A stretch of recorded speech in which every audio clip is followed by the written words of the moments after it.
네, 안녕하세요. 전국에 계시는 우리 공화당을 지켜보시는 당원 동지 여러분, 국민 여러분, 해외 동포 여러분, 오늘도 돌아왔습니다. 문브레이커스 특파원 한근형. 진순장입니다. 반갑습니다.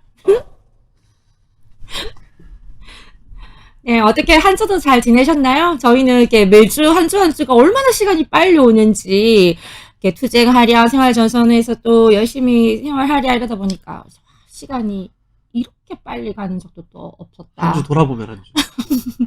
한 주 돌아보면 또 네. 문브레이커스 찍어야 돼. 예, 서명대 하고 막 이러다 보면 한 주 진짜 금방 가요. 네. 이렇게 한 주도 금방 가고요. 한 달도 금방 가고요. 1년도 금방 가가지고 이제 2021년 해가 바뀐 지도 벌써 이제 2달이 넘고 3달로 향해가고 있습니다. 좀 있으면 또 3.1절이 코앞이라서 3.1절 아시죠? 투쟁할 수 있는 사람, 팔다리 달린 사람, 그리고 이제 저항하고자 하는 의지가 있는 사람 모두 나와라! 어떻게 나올지는 똑똑하게, 전략적으로, 그리고 분별력 있게 잘 할 수 있으니까 모두 함께 나와주시길 부탁드립니다. 그리고요, 지금 날씨가 정말 따뜻해졌어요. 갑자기 하루 이틀 만에 그 전까지는 외투를 입어야 되다가 딱 갑자기 외투 입으려니까 좀 뭔가 덥고 뭔가 낮에 돌아다니기에 그렇다고 밤에 또 쌀쌀하니까 안 챙길 순 없고 하루 종일 돌아다닐 때 네, 꽃피는 춘삼월이 진짜 성큼 다가온 것 같아요. 빨리 우리들 마음속에도 진짜 따뜻한 봄이 왔으면 하는 바람이 날씨가 따뜻해지니까 더 크게 드는 요즘입니다. 빼앗긴 들에도 봄은 오지만 그래도 우리는 대한민국은 아직도 차가운 겨울이기 때문에 우리는 투쟁의 불씨를 꺼뜨리면 안 되고 더욱더 가열차게 우리가 할 수 있는 우리의 자리에서 해야 된다고 그렇게 생각이 들고 다시 한번 봄을 맞이해서 마음의 신발끈을 동여매는 그런 시간이 한번 되었으면 좋겠습니다. 네, 맞습니다. 그런 의미에서 우리 공화당 이 항상 지치지 않는 이 젊은 에너지, 투쟁의 의지로 힘차게 문브레이커스 시작을 해보도록 하겠습니다. 빠밤!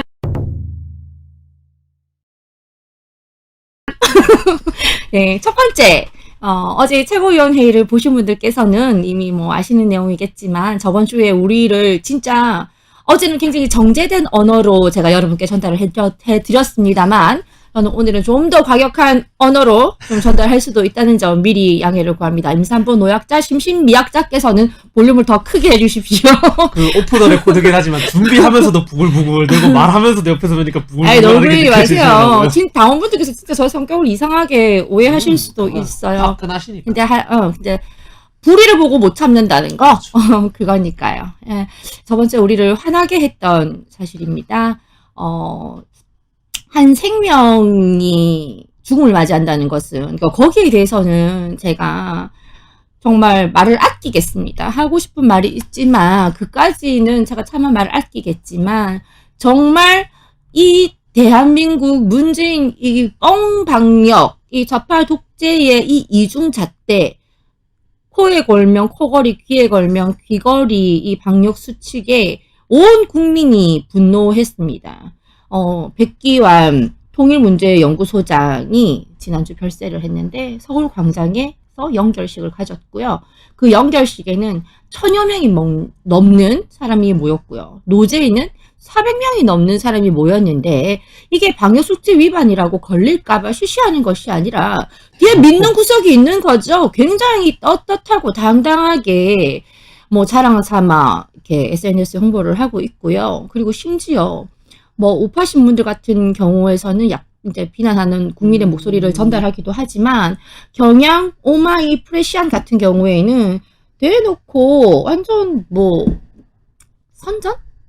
국민에게 홍보를 하고 있더라고요. 뭐 자신들 입장에서 영웅이 가셨다고 막 이렇게 여기저기 홍보도 하고 알리고 그 사람이 했던 것들이 어떤 것들인지 또 다시 주목하기도 하고 그렇게 또 써먹는 것 같아요.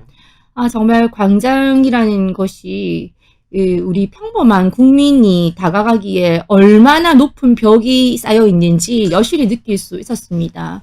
광장 대통령이 되겠다고 광화문 광장에 뭐 나와 있겠다고 한 문재인은 지금 도대체 어디에 있습니까? 그 광장에 왜 우파 국민은 못 들어가는 겁니까? 왜 그 광화문은 좌파의 전유물이 되어버린 겁니까? 우리 공화당이 그렇게 되찾기 위해서 부단히 노력을 했는데 이 코로나 뻥방역 때문에 다시 이렇게 뺏기게 되었어요? 참 되게 어이가 광장 없습니다. 대통령이 아니라 광장을 가장 잘 이용하는 사람이 되겠다. 음, 그런 뜻이었다고 생각이 됩니다. 빙고. 그 처음에 이 백대현 선생이 이제 돌아가셨을 때 문재인이 뭐 냉큼 버선발로 문상을 다녀왔습니다. 참 대비되는 게 많아요. 같은 백시이자 이제 우리 구국의 영웅이신 백선엽 장군이랑도 비교가 되고, 그리고 이제 저희 둘 같은 경우에는 가까운 시일 내에 둘 다 이제 그게 있었잖아요. 그래서 이제 정말 가족이나 일반 국민의 장례 그래서 더 분노하는 거죠. 그래서 저는 정말 더 분노합니다. 가장 최근에 저희 이제 할머니께서 돌아가셨는데 이때의 일은 여러 번 말씀드린 적이 있는 게 너무나 기가 막히고 코가 막히고 어이가 없어가지고 뒷골 혈압이 뻗쳐가지고 제가 말씀을 여러 번 드렸어요. 그때 창원 같은 경우에 사회적 거리두기 2단계였는데요. 저희 장례식장은 창원시에서 운영하는 시립 장례식장이었습니다. 그런데 여러분 장례식장은 보통 100명으로 알고 계시죠? 인원 제한이 100명으로 알고 계시잖아요. 그것도 뭐 한 장소에 100명이 모이면 안 된다는 거잖아요. 근데 이게 창원시에서 운영하는 장례식장에서 3일 동안 총 30명의 문상만 허용했습니다. 자기들이 뭔데 허용을 합니까? 법적 잣대가 있는 게 아니라 과잉 충성이나 과잉 행정 뭐 그런 거죠. 네, 약간 그런 거죠. 규정이 없어요.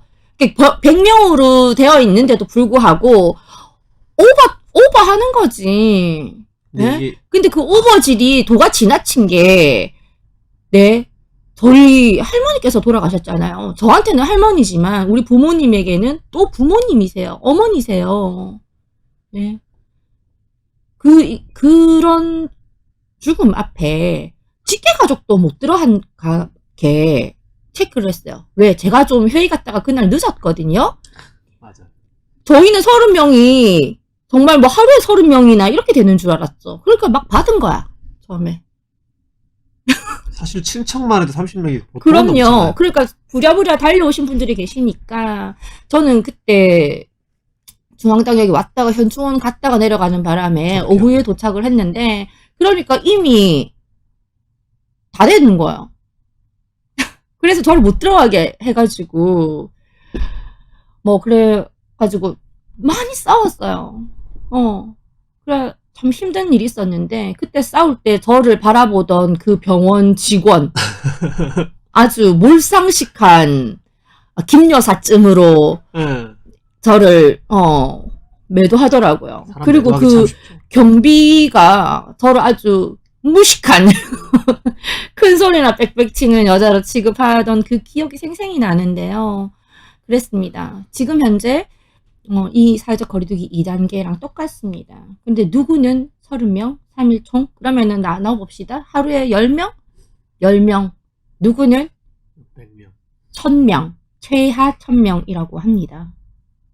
이것이 올바르고 정의로운 세상인가요? 사람의 죽음 앞에 이게 뭐 가치가 있고 없고가 차이가 있나요? 굉장히 저는 불쾌합니다. 정말. 진짜 불쾌하죠.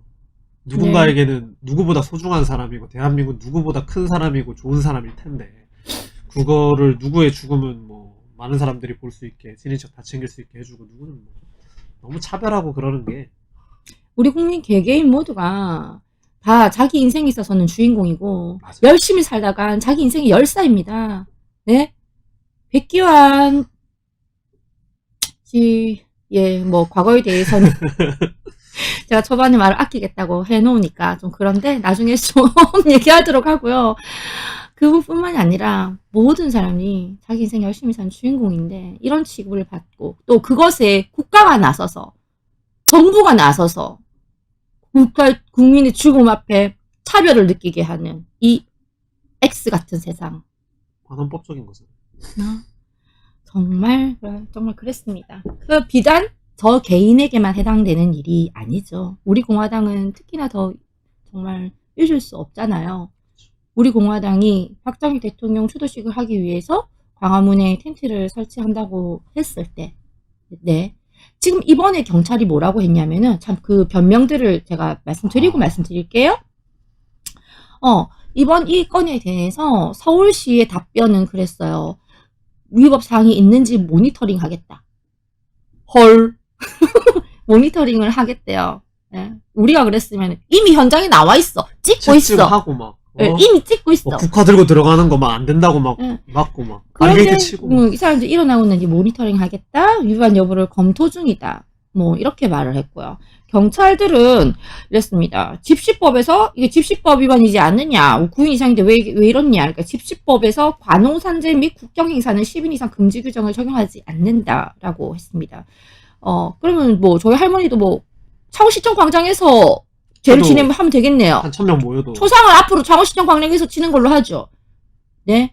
이런 무책임한 답변은 있을 수가 없는 것입니다. 그러면 그 좀 똑똑한 국민들은 그러니까 이제 장례식장에서 안 하고 뭐 서울시 광화문 광장 아니면 창원시청 광장, 부산 뭐 어디 광장 이런 데서 하면 뭐 다른 데서는 원래 100명 뭐 30명 제한받다가 광장에서 하면 1000명 뭐 이렇게 되는 거지. 그러니까 잣대가 많이 안 그렇게 돼. 할 수 있는 여지를 준 거잖아요. 그러니까 이렇게 변명이라고 이거를 하고 있는데 코에 걸면 코걸이, 귀에 걸면 귀걸이 해석은 아무나 할 수 있는 겁니다. 그러라도 공무원 증을 준 게 아니잖아요.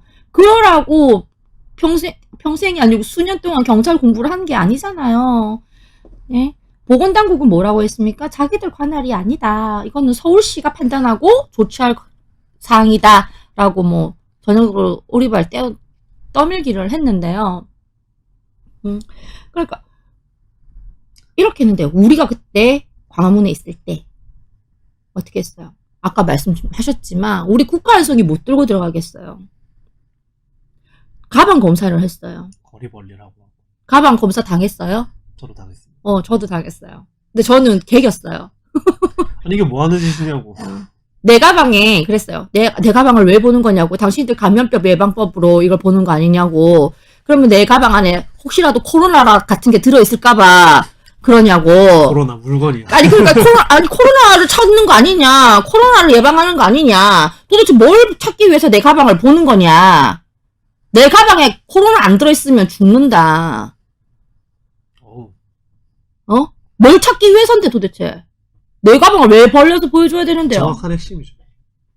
내 가방에 코로나 안 들어있으면 너 죽는다. 그리고 통과했죠. 안 보고 그냥 보내주던가. 보여준 게 아니라, 그리고 저는 가버렸죠, 그냥. 그러니까, 못 잡죠. 못 잡지. 그러면 못 잡죠. 무슨 수를 잡을 거요. 저는 그때 그게 너무 이해가 안 됐거든요. 그랬습니다. 박근혜 대통령, 우리 생신 때도, 그 추운 날, 점심때쯤부터 네, 해질녘까지 그 추위에 벌벌 떨면서 그 근처에 6명 이상 모이지 말라고. 절대 안 된다고. 6명입니다. 그런데 서울시청 광장에 1000여 명이 모였습니다, 여러분. 분노하지 않을 수가 있겠습니까? 말이 돼야지 진짜. 정말 짧게 하고 넘어가려고 했는데요. 저는 참 마무리 멘트는 이렇게 할게요. 얘기하다 보니까 좀 길어졌는데, 백규환 씨는 평생을 반일, 반미, 반기업, 반자본주의 그런 노동운동을 했고요. 세월호 유가족들을 선동했고요. 그리고 2011년대는 쌍용 거기 집회 현장에 가가지고 또 선동을 했고요. 박근혜 대통령 퇴진 촛불 집회에 참석해서 또 대국민 선동을 한 자입니다. 네.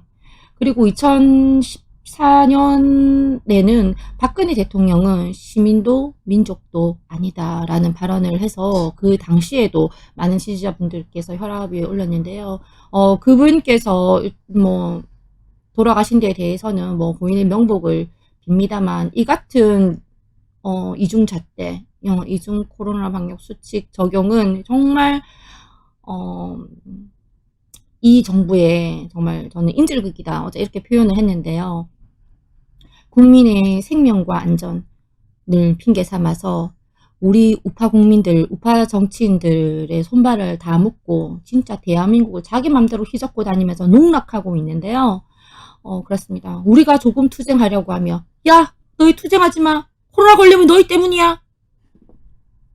우리가 뭐 집회하려고 하면 야, 너희 집회하지 마. 코로나 걸리면 다 너희 때문이야. 이렇게 국민을 인질로 삼고 있는 문재인은 어제 말씀드렸다시피 협상 없이 바로 처단해버려야 됩니다. 네, 그렇습니다, 여러분. 긴급 재난지원금 주면은 문재인이 주는 게 아니잖아요. 우리 세금이잖아요. 인질범이 들어와서 내 집에 냉장고에서 물을 꺼내주면 그 물은 내 물이듯이 다 우리의 것입니다.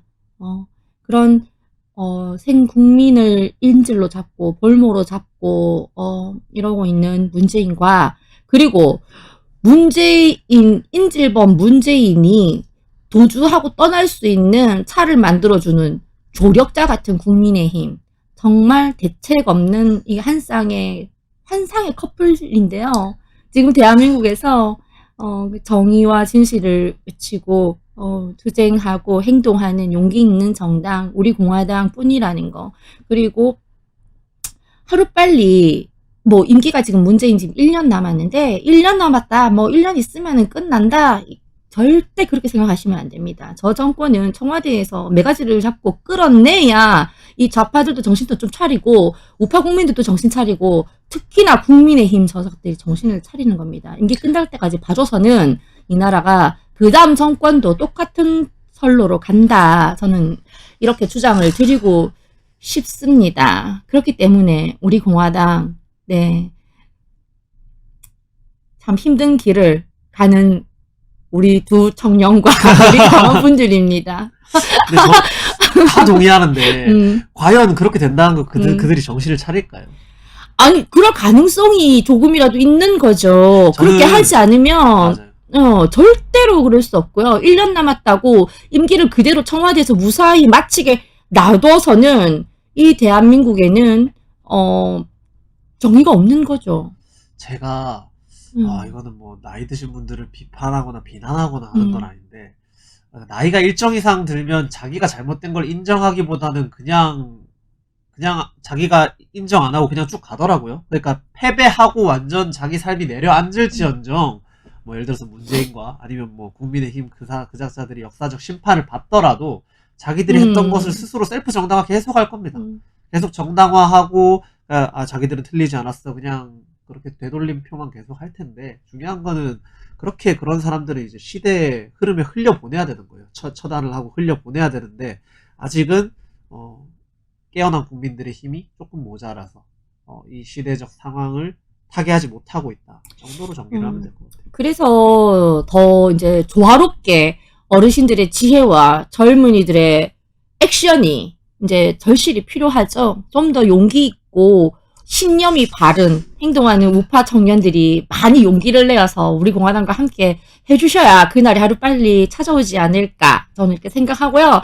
오늘 이 국민 혈압 오르게 한 이 뉴스, 제가 이렇게 문재인 인질범은 협상 없는 척결만이 답이다라는 결론으로 마치도록 하겠습니다. 찐피 끝. 마밤. 빠밤.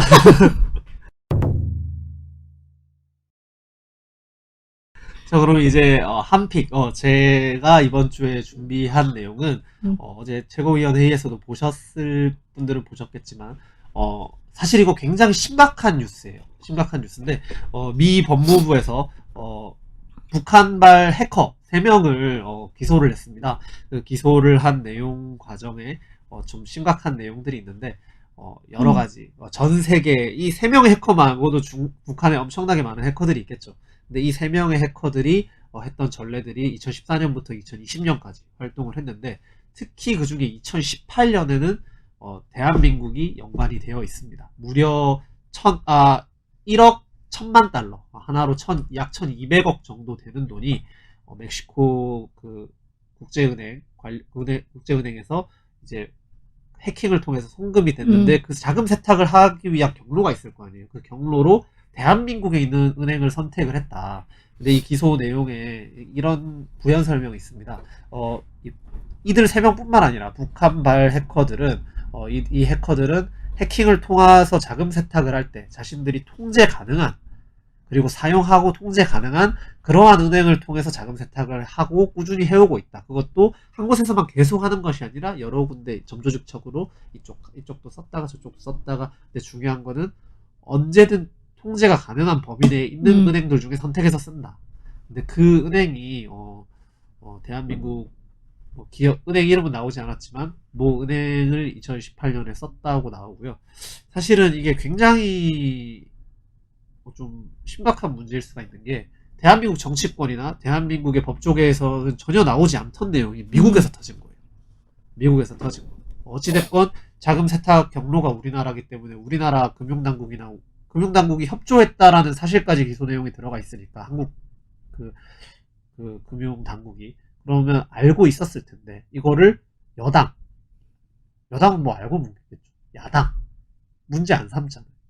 이제 와서 미국에서 문제 터지고 이제 대한민국 뉴스 나니까 우리나라 메이저 언론에서 다루고 하니까 몇몇 국회의원들 뭐 정치 현장 제도권 안에서 이제 커튼 안에서 딱 조명 비치고 카메라 셔터 터지는 곳에서 딱 국민들한테 어필하기 좋은 북한 나쁜 겁니다 말하면 그냥 안 보이는 데서 말해봤자 정치인들 자기네한테 도움 안 되니까 딱 그 보이는 데서 하는 딱 그런 뭐랄까 전형적인 쇼 한국만 지금 하는 거거든요. 문제 해결은 되지 않는. 보면 너무 답답한 게 아까 뭐 진채구 할머님도 얘기했지만 비슷한 시기에 약 2달쯤 전에 저희 조부님이 네. 돌아가셨잖아요. 저희 할아버지께서는 이제 북한 출신이시고 북한에서 친형이 북한에 의해서 저희 가족사에 좀 아픈 내용인데 북한 공산당 그 세력들에 의해서 저희 할아버지의 큰형께서 돌아가시고 뭐 이런 가족사가 있어요. 그런 내용이 있어서 특히 어렸을 때부터 반공교육을 많이 받았지만 그 공산당 놈들은 언제 어느 때건 상상도 못한 방법으로 공격하거나 이제 유린하려고 하는 머리를 계속 굴린다. 걔들의 전략이고 걔들의 목표고 뭐 여러 가지 방법이다. 다 그런 얘기를 계속 하셨는데 이제 과거에는 이런 뭐 해킹으로 인한 금융 창출 뭐 이런 내용이 전혀 없었을 거 아니에요. 근데 이제는 해킹도 생기고 심지어 이거 비트코인 관련도 돼 있고 뭐 은행 해킹 뭐 랜섬웨어도 포함되어 있고 뭐 여러 가지가 다 되어 있는데 이거를 요즘 소위 젊은이들 말로는 미드 오픈이라는 표현을 쓰거든요. 처음 들어요. 게임 용어인데 그러니까 젊은 애들이 워낙 많이 하는 게임 용어인데 미드 오픈이 뭐냐면 네. 그냥 본질을 다 열어주는 거예요. 그냥 개통해버리는 거예요. 니들 마음대로 유린하든 말든 그냥 상관없다. 다 그냥 미드 오픈이라는 표현을 많이 쓰는데 어떤 뜻인지 알겠네. 이게 정말 북한 해커들한테 대한민국 금융계를 미드 오픈했다라는 표현이 정확한 것 같아요. 대한민국 정치권, 대한민국 뭐 금융권, 뭐 대한민국의 이제 정보계 관련 종사하시는 분들 뭐 누가 됐던 확실한 제도적 장막이 지금 쳐져 있지 않다. 근데 우리 국내 은행이 관련되어 있다는 설은 옛날부터 계속 있었어요. 그렇죠. 있었고 우리도 짐작 가는 곳이 있기도 하고요. 사실 그렇죠. 개개인별로 북한에게 관대한 은행이 또 있잖아요. 네, 그렇게 관대한 정치인들이 많고 그러기도 하고 하는데 제가 알기로는 이렇게 구체적으로 기소가 이루어진 거는 제가 잘 못 들어서 그런지 저는 좀 처음 듣는 것 같고 이렇게 해서 좀 제가 좀 과격한 표현을 좀 써볼까요? 이 국내 이 관련 은행은 세컨더리 보이콧을 쳐맞고 문을 쳐 닫아봐야 간첩 찌꺼리를 안 한다. 근데 그래 되면 또 국민들 거기에 종사하는 국민들이나 이제 거기에 따른 제2, 제3 파동으로 많이 피해를 볼 건데 그래도 이거를 뭐 우리 국민들 아낀다고 피해갈 수가 없는 노릇이다. 대한민국이 이걸 정할 수 있는 부분도 아니고 잘못하면 대가를 받는 것이 세상 이치라다. 실질적으로 그 세컨더리 보이콧의 그 파장이 여파가 너무 크기 때문에 그렇죠. 솔직히 무섭기도 해 사실. 그러니까 세컨더리 보이콧을 잘 하지 않는 경향이 있기도 하죠. 네, 그렇기 때문에 별로 두려워하지 않는 것 같아요. 이런 짓을 스스럼 없이 하고 있잖아요. 전쟁 격언이랑 똑같은 것 같아요. 전쟁이 잊혀질 때쯤 되면 전쟁 나는 거죠. 그래서 저는 이렇게 세컨더리 보이콧을 쳐맞아야 된다. 예, 한 표를 걸고요. 그래야 무서운 줄 안다. 아유. 네. 북한에 가가지고 평양 가서 뭐 남쪽 나라 대통령입니다 하는 사람, 뭐 마스크도 뭐 아직 맞지도 않은 백신도 북한이랑 함께 나눠야 된다고 하는 통일부 장관, 뭐 모든 이제 뭐 우리 국민이 불에 타 죽어도 북한이 김정은이 지시한 게 아니다라고 대변을 해주는 국정원. 지금 38 뉴스에서 보도가 되기로는 또 그 북한이 계속 우라늄 농축 활동을 계속 했다고 해요. 그런 정황이 포착됐다고 하는데, 은행에 뭐 어떤 압박이 있었든지, 어떤 친북 세력이 있는지, 뭐 그런 자세한 내막은 모르지만, 그 사소한, 뭐 쉽게 생각한 그런 행동이 나라를 망치는 길임은 물론이와 전 세계 평화를 저해하는, 네, 정말 어마무시한 이름을 지금이라도 자각하시길 바랍니다. 참 그 평화 좋아하는 양반들이 네. 북한이 하는 거는 평화를 침해하는 게 아니라고 참 정상화하고, 뭐 아니 뭐 머리부터 그렇게 포장이 되어 있는지는 모르겠지만, 하여튼 정말 대한민국에 너무 안타까운 소식이고, 사실은 진짜 국민들이 이렇게 안타까워하고 혹은 두려워하고 걱정을 하는 게 실질적으로 대한민국 뭐 정치, 뭐 사법, 뭐 이런 정보 당국이 대한민국 국민들을 보호하지 못하고 있다.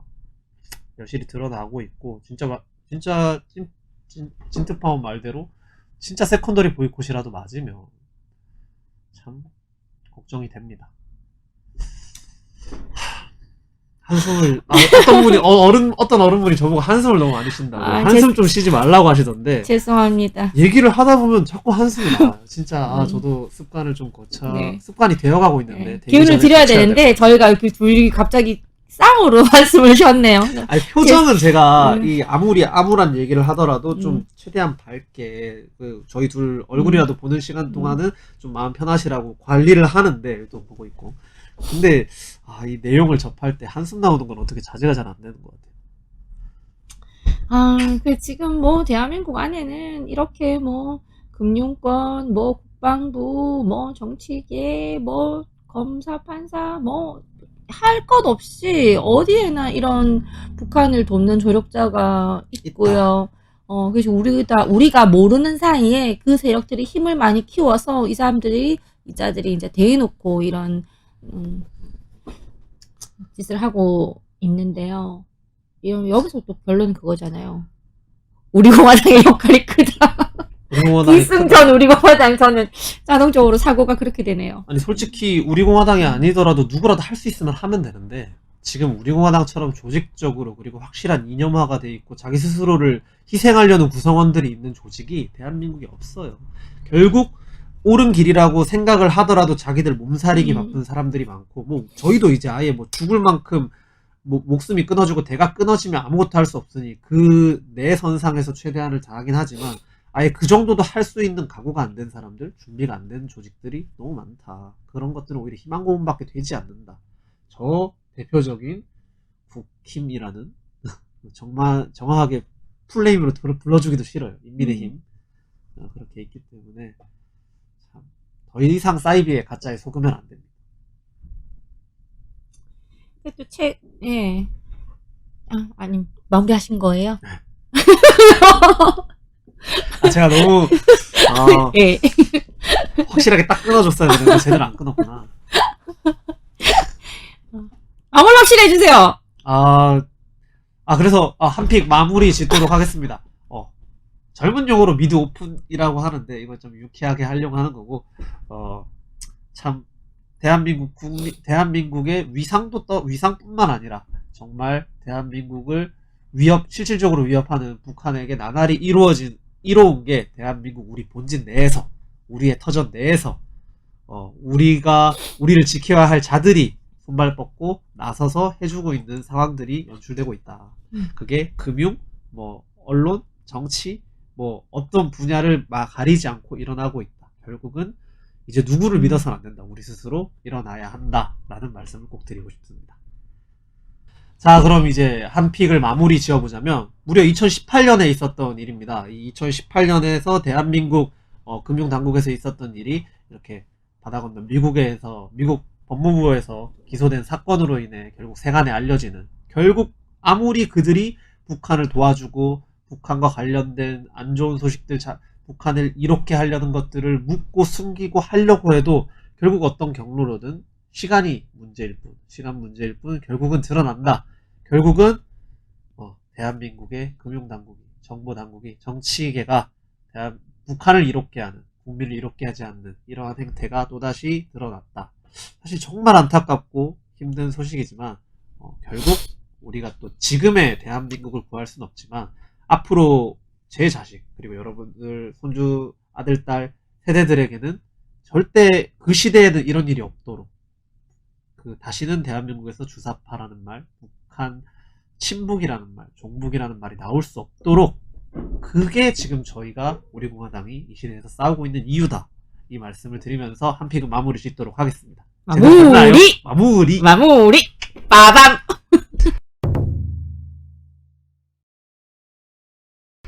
네.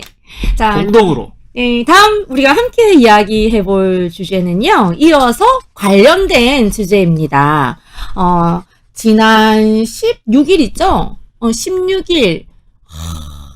정말 뭐 수영의 대가는 이거 어떻게 해석해야 되죠?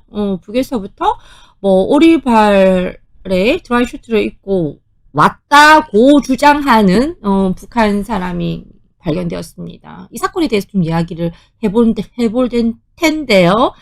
첫째로 우리 군의 보안 태세가 얼마나 엉망진창이냐 알 수 있었고요. 두 번째로 우리 군이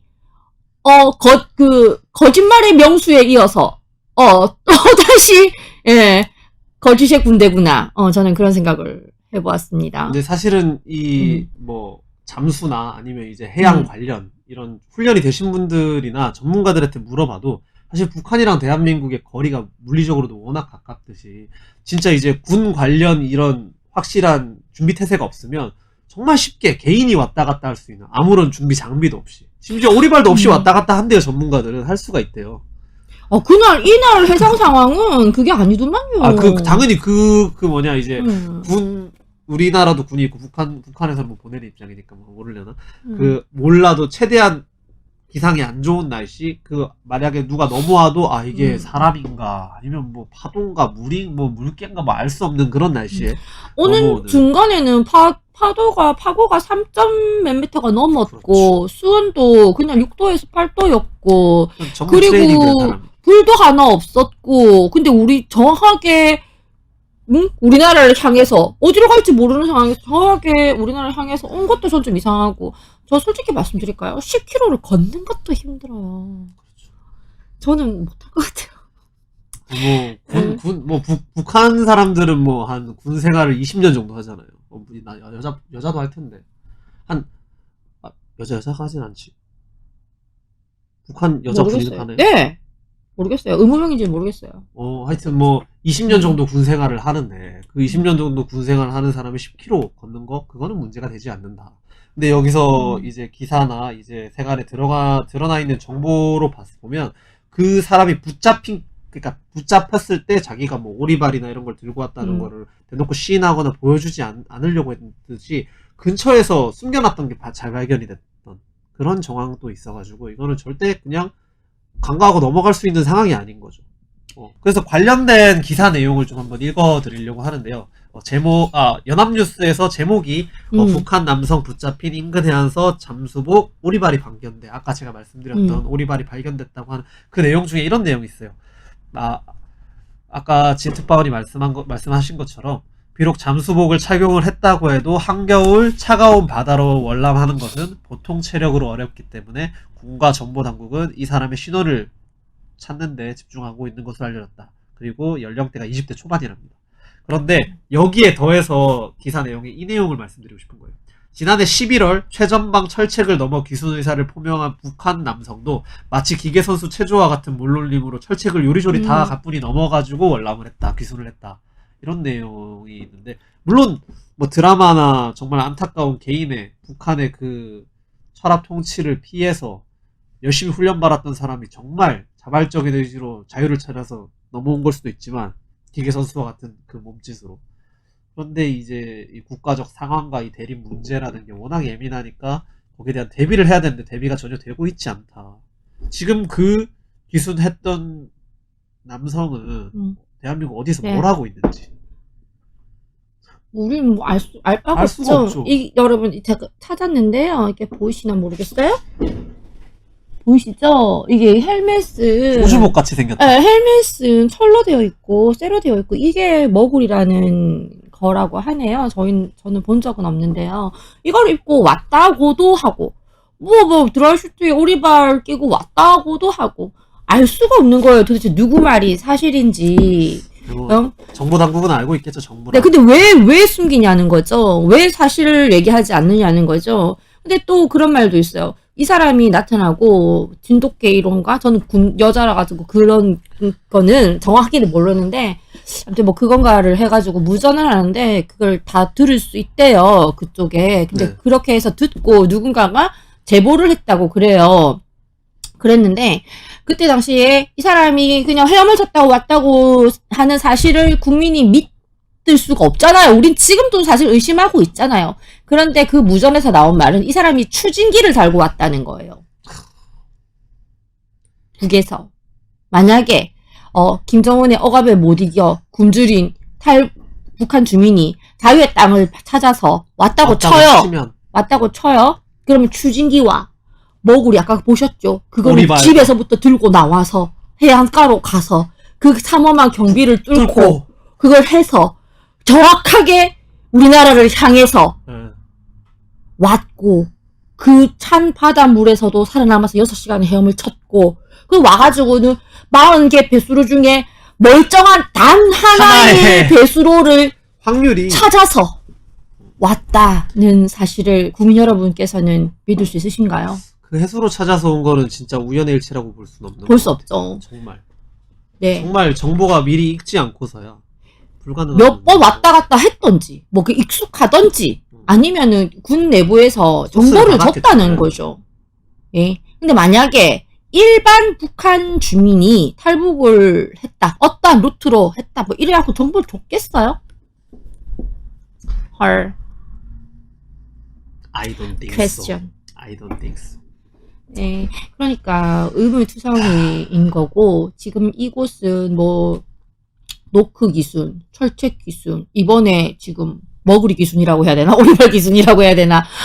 뭐 이것까지 뭐 계속 하나도 해소되지 않은 의문점만 쌓이는 채 북한 사람이 우리는 목적도 모르는 채 계속 들어오고 있단 말이죠. 후속 발표도 없고요. 대한민국의 이 철책이 보안선이 이렇게 허술해도 되는 것인가? 아니, 문재인 들어서서 제일 먼저 한 게 이제 한강의 그 수중 방벽 없앤 거잖아요. 그게 가장 치명적이라던데. 대놓고 고려항공을 띄우세요. 네? 대놓고 띄우세요. 배짱은 없어가지고 그거는 못하면서 뭐 딱 40개 중에 하나 남은 배수로로 사람을 안내하고 그래 고생스럽게 6시간 수영해가지고 고려항공 띄우라고. 어? 웃지 마시고요. 고려항공. 네. 참 이런 걸 보면은 우리가 믿고 있던 박근혜 대통령, 저는 이 말씀을 드리고 싶어요. 박근혜 대통령님 탄핵으로 인해서 우리가 믿고 있던 자유민주주의라는 이런 체계가 대한민국 땅에서 얼마나 허술하게 쌓여 있었는지 알았잖아요. 그러니까 이거 같은 경우에도 우리는 북한이라는 나라가 우리 바로 위에 있지만 그 전 세계에서 가장 위험하다고 손꼽히는 나라가 바로 위에 있지만 우리를 지켜주는 아주 튼튼한 군대와 대한민국의 안보가 있기 때문에 우리는 마음 놓고 편안하게 대한민국을 살 수 있다라고 착각을 하고 있는 건 아닌가 이런 생각을 착각을 하게 하는 거죠. 솔직히 해보기도 해요. 과연 우리가 안전한가. 아이고, 또 한숨 쉬면 아까 한숨 쉬지 않기로 했는데 또 한숨 쉬고 있네요. 네. 그래서 한 픽에 이어서 이제 공동픽까지 대한민국의 방공태세, 방공망이 정보망이건 아니면 뭐 바다 육로건 해로건 뭐 심지어 한강 루트까지 너무 빵빵 뚫려 있다.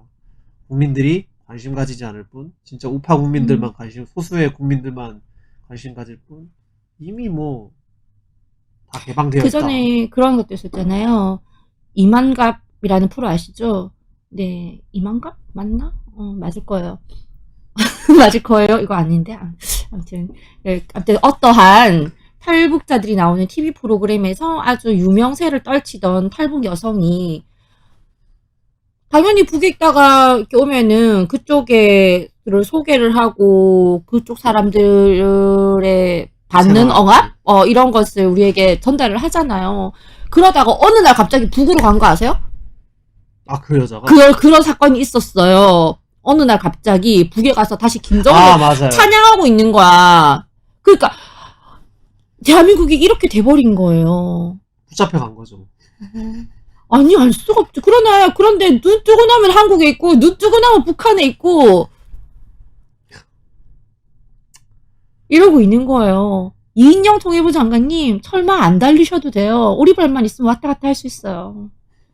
철마 달리게 해달라고 그렇게 계속 우기지 마세요. 아무튼 이렇게 구멍 뚫린 안보에 대해서 또 이렇게 공동으로 이야기를 나눠봤습니다. 참 이러면 얘기를 나누면 나눌수록 매회 문브레이커스를 거듭할수록 박근혜 대통령님이 정말 그리운데요. 우리 박근혜 대통령께서는 정말 우리 국민의 생명과 안전을 철저하게 제일 중시하시는 안보 대통령이셨습니다. 국민의 리더셨고요. 네, 사드 배치, 그리고 개성공단 철폐, 대북방송 재개를 통해서 얼마나 우리가 강경 대응하는지 즉각 북에 알려줬었고요. 그로 인해서 우리는 두 발 뻗고 편안하게 잠잘 수 있었습니다. 감히 김정은 따위가 핵개발, 우리를 핵으로 위협하는 이런 짓거리를 할 수 없게 우리를 항상 지켜주시는 박근혜 대통령이시지 않으셨어요? 김정은 무서웠을 거예요. 김정은 암살초까지 만들어지고 하는 그런 상황 속에서 참 그분이 안 계시니까 대한민국의 국민을 위한 리더는 정치가는 없고 자기 개인 장사 그리고 자기 개인의 입신양명을 위해서 그냥 이리저리 날뛰는 망둥어들만 있지 정작 대한민국을 국민을 위하는 그런 사람이 너무 없다. 참 있는 소수의 사람들마저 배제되어 가고 있다. 참 이 안타까운 현실. 예, 슬슬 이제 또 시간이 많이 되어서 마무리를 해야 될 것 같은데요. 제가 마무리해도 될까요? 예, 그렇습니다. 여러분, 참, 웃을 일 없는 나날들이 계속되고 있지만, 우리 공화당은, 매번 강조해도 지나치지 않습니다. 이스만 대통령께서, 건국해주신 이 아름다운 나라를, 그리고 박정희 대통령께서 그 아름다운 나라를 부강한 나라로, 키워주셨던 이 자랑스러운 나라를, 그리고 박근혜 대통령께서 이 아름답고 자랑스러운 대한민국을 안전하고 평화롭고 아름다운 나라로 만들기 위해서 노력하셨다. 그 대한민국을 우리 공화당은 그 세 분 우리 대통령님의 뜻을 받들어서 네, 앞으로 대한민국을 위해서 헌신하고 또 대한민국 국민을 위해서 정치활동을 할 것을 우리 당원 여러분들께 다시 한번 다짐하고 각오를 말씀드리면서요. 우리 공화당 한 주 투쟁 참 쉬지 않고 달려가 주셔서 감사드리고 다음 주에는 굉장히 중요한 일이 있는데 이거는 한근영 최고님께서 소개해 주세요. 자, 대한민국을 지키는 대한민국의 주인 되시는 정말 그 주인으로서 주권을 제대로 행사하고 계시는 우리 공화당 당원 동지 여러분, 이 날이면 날마다 오는 날이 아닙니다. 1년에 한 번 밖에 딱 없는 날이고요. 그리고 이번으로 102번째 되는 3.1절이죠. 네. 102번째 되는 3.1절 기념일입니다. 우리 선조들의 그 명문과 같은 그리고 그 역사적 흐름이라는 게 있죠. 참 물밀듯 터져 나오는 대한독립 만세 그 영광의 순간을 일제를 시대적 상황을 벗어나기 위해서 싸우셨듯 지금 우리는 잘못된 대한민국의 이 암적인 존재들과 대한민국 내에서 적국을 이롭게 하는 존재들과 맞서 싸우기 위해 이 좌파 독재와 맞서 싸우기 위해 거리로 물밀듯이 쏟아져 나와야 하는 1년에 한 번밖에 없는 그런 날이 목전에 왔습니다. 준비되셨어요? 나올 준비? Are you ready? 이래야지. 그렇게까지 제가 못했어요. 네, 여러분. 김인현 3월 1일 정오 터지자 밀물 같은 대한독립 만세. 다 아시죠? 신축년 3월 1일 터지자 밀물 같은 좌파 독재 퇴진! 자파 독재 타도! 네, 이날 다 같이 외쳐보기를 바라봅니다. 오늘 문브레이커스 함께 해주셔서 너무 감사드리고요. 다음 주 또 다른 에너지, 또 더 활기찬 에너지를 가지고 찾아뵙도록 하겠습니다. 여러분, 감사합니다. 3일절에 봬요. 나오셔서 한 분 한 분 아름아름 문재인 타도!